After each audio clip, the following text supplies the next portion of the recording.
I'm one person who likes to strive to have her ducks in a row, especially when it comes to my family and my business. 2019 was a fantastic year for our brand, all thanks to Caroline Mutoko for sharing our purple tea story. I'll call it the Rolls Royce of tea. I thought I had fantastic or greater plans come beginning of 2020.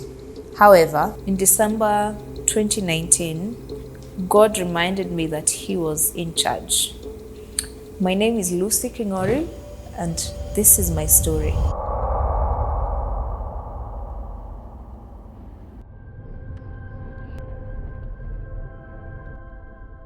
In 2019, I get to my office, sit on my desk, and as usual, start with my emails. As I was going through my emails, that was at 10 a.m., I started coughing. I remember I coughed till about noon, and by noon, I'd started coughing a bit of blood. So naturally, I called my husband. He's on my speed dial instead of calling the doctor, and he advised me to get to Nairobi Hospital as fast as I could.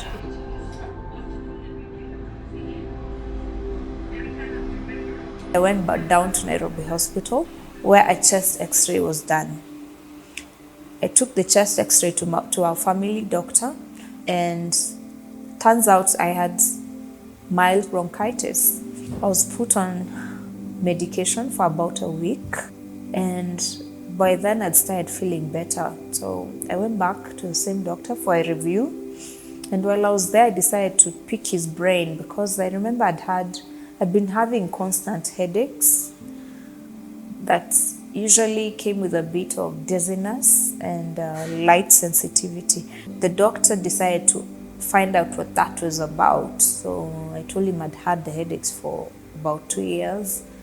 I'd been on Panadol for a while and I needed something stronger. Instead of giving me stronger painkillers for my headaches, he suggested I do a bunch of tests.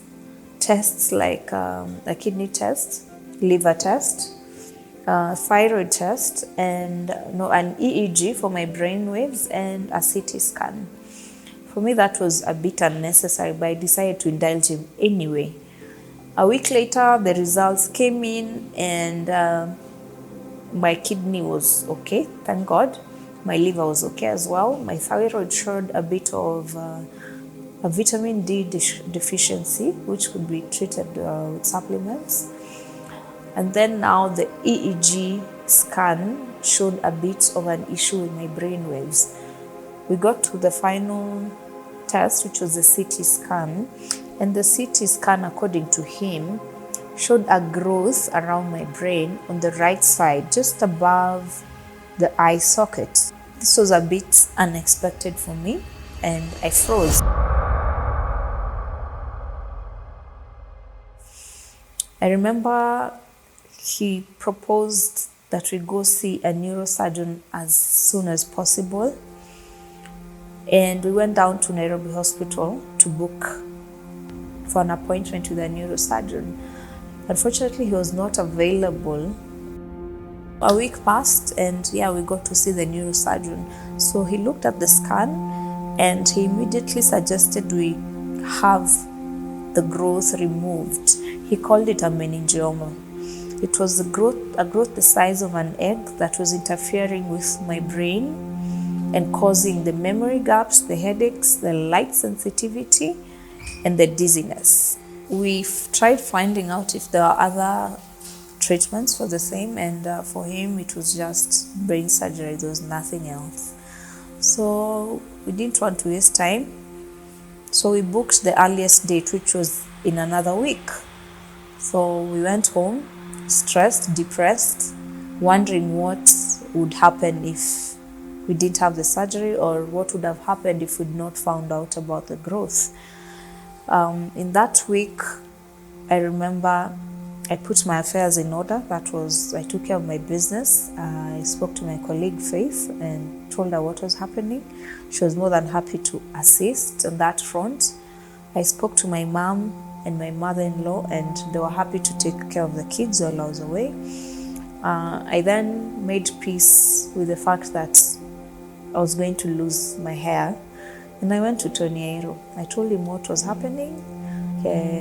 He cheerfully encouraged me as he cut my hair.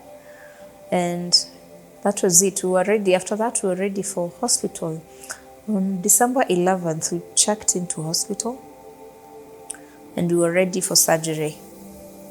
At 4:30 p.m., I was wheeled into theatre for what would be an 8-hour procedure to remove the tumor on my brain. The hours before the surgery, I remember, was the most stressful for my husband and I. We both didn't know what to expect. We didn't know if I'd come out okay, if I'd come out of vegetable, if I'd come out of surgery at all, what would happen to the boys. There were just many thoughts going through our minds, but we decided to just let God go ahead of the procedure. 8 hours later, at about midnight, I came out of surgery and was wheeled into HDU.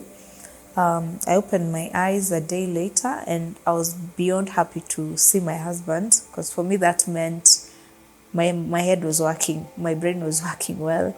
I recognized him. So a few days at HDU, then back to the wards where the bandage was removed and it revealed a bald head with 18 staples. I was not too worried about the hair. I actually found myself happy to be alive, because before the surgery, our nerves were all over. But now I'd come out of the surgery, I was even standing up. I was happy. The hair, that we could always grow back. The scar, I was happy to wear it. A few days in hospital, then we got to go back home.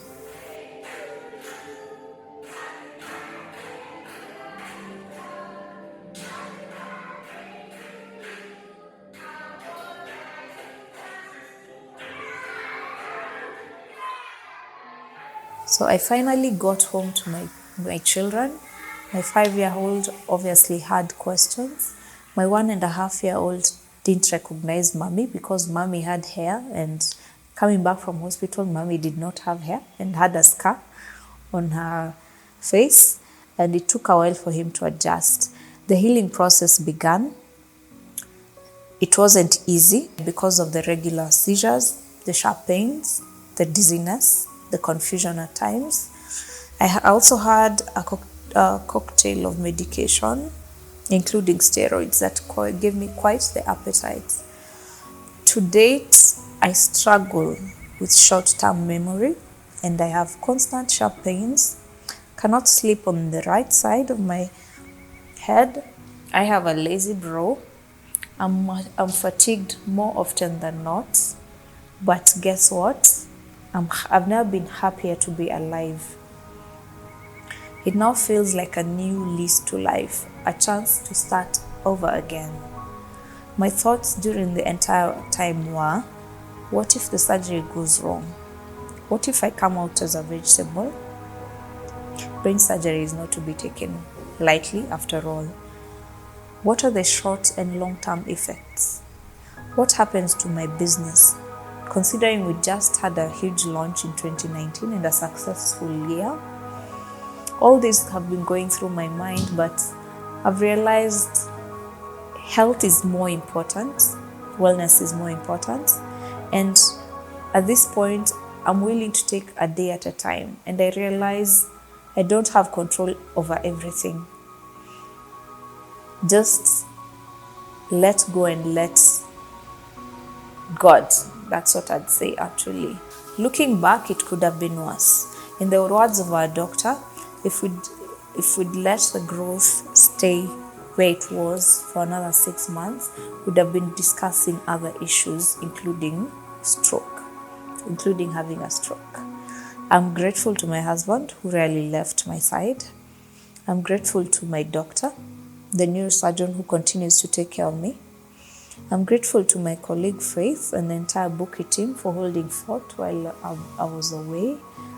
Joan Madenge, thank you. Paul Nganga and More Murunga. Tony Airo, thank you for the encouragement. I'm happy to share my story, hoping it encourages someone out there to look out for number one.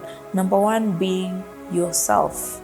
Remember, if you're not 100%, if you're not okay, you cannot take care of anyone else. You cannot take care of anything else. So you have to look out for number one. What does that mean?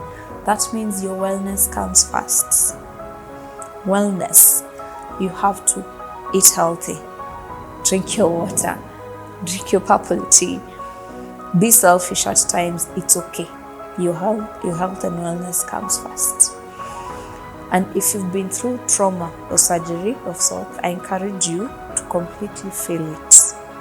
There is no shortcut to healing. Own your story 100%. Your soul speaks loud and clear to you. You need to listen to it. Live the way you want to unapologetically. Life is for the living.